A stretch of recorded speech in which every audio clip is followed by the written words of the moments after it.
जीवित पुत्रिका व्रत, जिसे जितिया व्रत भी कहते हैं, संतान की लंबी आयु, स्वास्थ्य और सुख समृद्धि के लिए रखा जाने वाला एक महत्वपूर्ण और कठिन व्रत है। ये व्रत 3 दिनों तक चलता है और निर्जला उपवास किया जाता है। जीवित पुत्रिका व्रत 2025 की तिथि और शुभ मुहूर्त।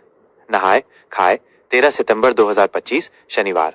जीवित पुत्रिका व्रत निर्जला उपवास 14 सितंबर 2025 रविवार। अष्टमी तिथि का प्रारंभ 14 सितंबर 2025 को सुबह 5:04 बजे।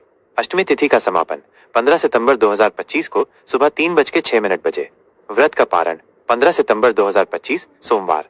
पारण का शुभ समय सुबह 6:10 से 8:32 बजे के बीच। व्रत की पूजा विधि। जीवित पुत्रिका व्रत 3 दिनों का होता है, जिसकी विधि इस प्रकार है। पहला दिन नहाए खाए 13 सितंबर। व्रत की शुरुआत नहाए खाए से होती है। इस दिन सुबह स्नान करने के बाद व्रती महिलाएं सात्विक भोजन करती हैं। इस दिन कद्दू, लौकी और चावल का सेवन करना शुभ माना जाता है। दूसरा दिन निर्जला उपवास 14 सितंबर। इस दिन व्रती महिलाएं सूर्योदय से लेकर अगले दिन सूर्योदय तक निर्जला व्रत रखती हैं, यानी वे जल की एक बूंद भी ग्रहण नहीं करती। पूजा के लिए व्रती महिलाएं भगवान जीमूत वाहन की मूर्ति या प्रतिमा स्थापित करती हैं।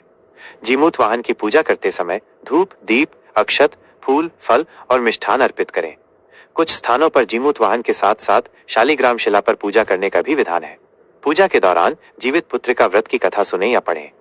पूजा समाप्त होने के बाद संतान की लंबी आयु और सुख समृद्धि की कामना करें।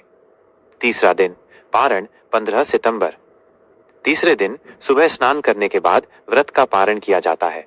पारण के लिए कुछ विशेष व्यंजन बनाए जाते हैं, जिनमें नोनी का साग, मड़ुआ की रोटी और चावल प्रमुख है।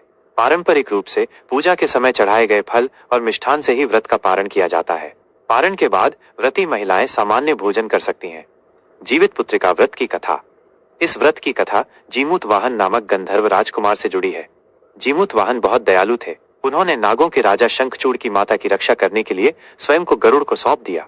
उनकी इस दयालुता को देखकर गरुड़ ने उन्हें जीवन दान दिया और वरदान दिया कि जो स्त्री इस दिन व्रत रखकर जीमूत वाहन की पूजा करेगी, उसकी संतान को कोई कष्ट नहीं होगा।